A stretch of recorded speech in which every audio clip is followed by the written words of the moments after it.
Oman.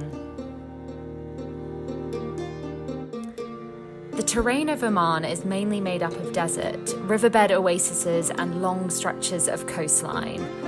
There is one area in Oman that drastically changes during monsoon season, and that is Salalah. Here in the southernmost tip of Oman, the terrain will change to a lush jungle where seasonal waterfalls will form and where frankincense is grown.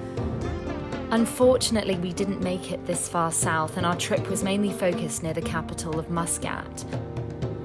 We began our journey in the capital itself, on our first evening exploring Mutra Souk. The souk offers multiple different treasures, from small trinkets to carpets or antiques.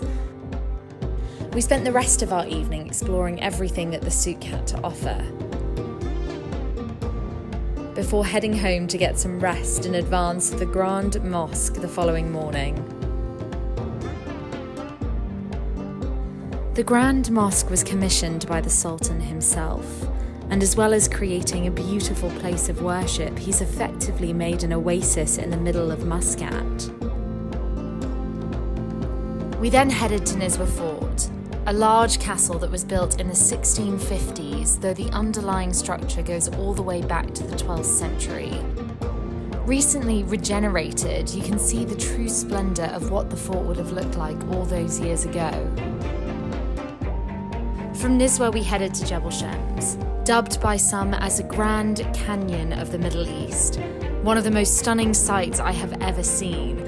I quite literally danced for joy.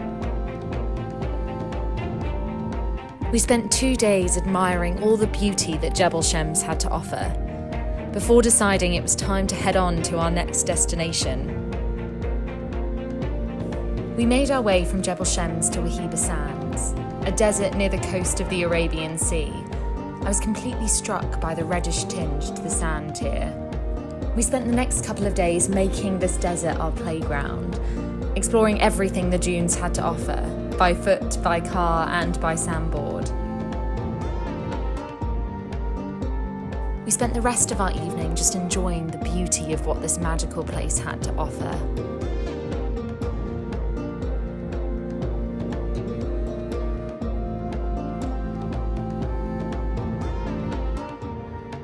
Before heading back down to our campsite where we got to embrace some of the local culture.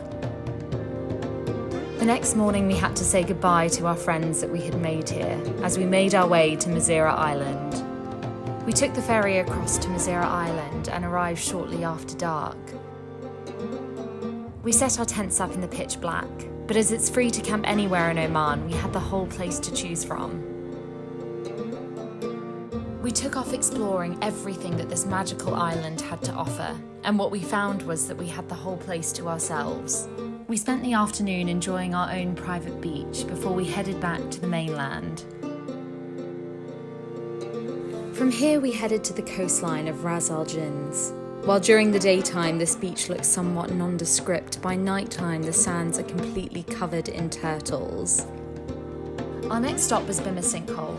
It was created after the surface layer of soil collapsed due to the dissolution of the underlying limestone, and now serves as the perfect place to cool off from the midday sun.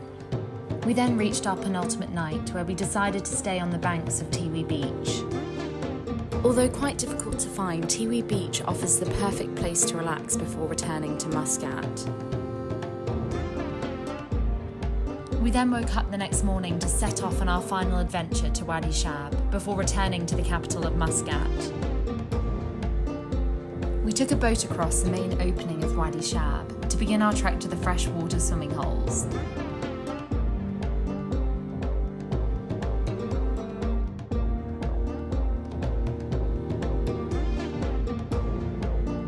What we didn't realise was how easy it was to get lost, and after going the wrong way for nearly 2 hours, we were kindly rerouted by one of the locals.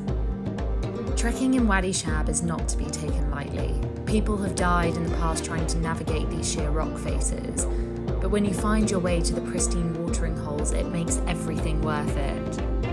Further along the trail, you will find a tiny crack in the middle of the rock face.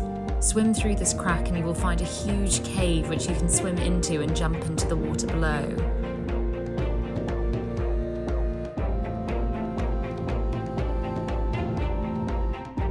We returned to Muscat for our final day before our flight, exploring the seafront and checking out the fisherman hangar.